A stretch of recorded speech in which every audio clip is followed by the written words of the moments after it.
OMO, Oil Mining Ordinance, sudah ada 1958. Dia tidak di-repeal. Bermakna undang-undang itu masih wujud di mana Sarawak ada mempunyai sedikit banyak kuasa dari sudut mining, dan oil dan gas ni adalah industri mining. The state of Sarawak in Malaysia has been embroiled in a long-standing dispute with Petronas, the national oil company. At the heart of this debate is which of them owns the rights to oil and gas resources found on the continental shelf of Sarawak's coast.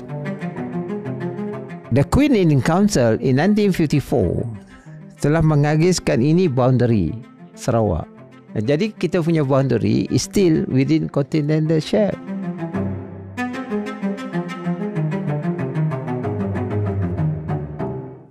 The issue is rooted both in Sarawak's unique history and in the Petroleum Development Act in 1974, which grants Petronas exclusive ownership of all onshore and offshore petroleum resources throughout Malaysia.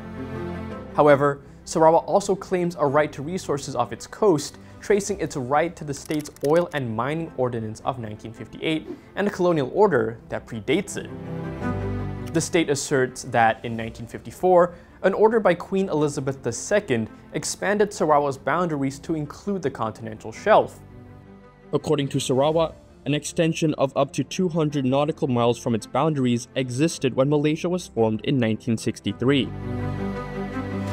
This disputed area in the South China Sea is rich in oil and gas. It holds some 60% of Malaysia's known reserves and is essential to the country's production of liquefied natural gas, which forms a significant part of the national economy. Recently, Sarawak has demanded a greater share of the revenue derived from these resources.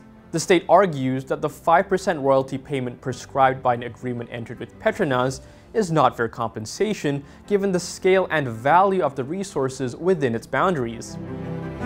Former Petronas chairman Tunku Razali Hamzah disagrees with Sarawak's stance, saying the matter was not even discussed when the 1963 Malaysia Agreement was drawn up. Tunku Razali argues that Sarawak should honor its royalty agreement with Petronas. All that we want to make sure that there is no quarrel between the states and the federal government. So we make sure that the payment is the same for everybody, whether you have oil or you don't have oil. But if you find oil, we'll give you 5% of the value of the oil. And who formulated this? It was Rahman Yaakob after he met the cabinet in Sarawak.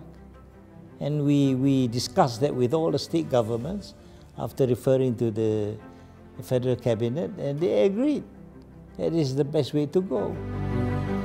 Rahman Yaakob negotiated and agreed that 5% goes to Sarawak.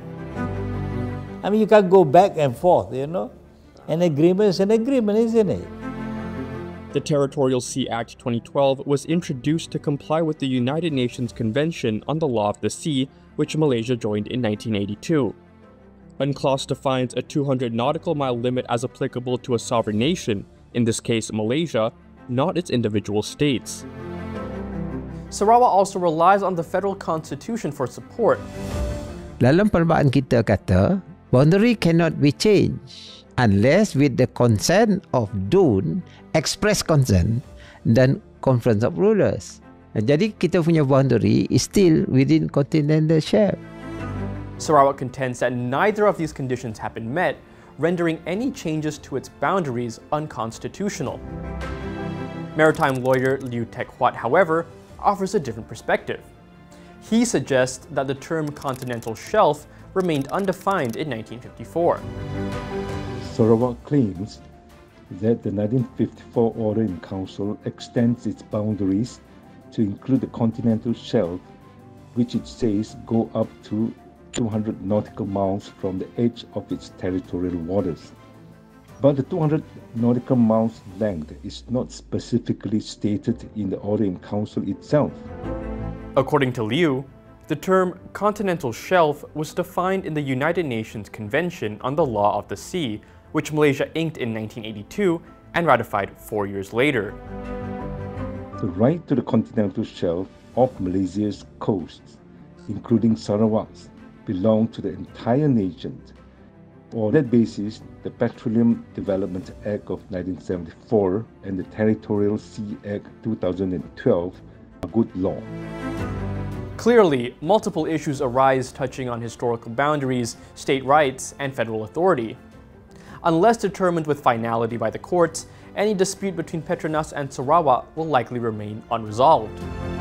Perhaps the solution lies in a fair long-term arrangement respecting, on the one hand, the right of all Malaysians to shared resources, and, on the other, Sarawak's own rights, premised on its history as well as current and future needs.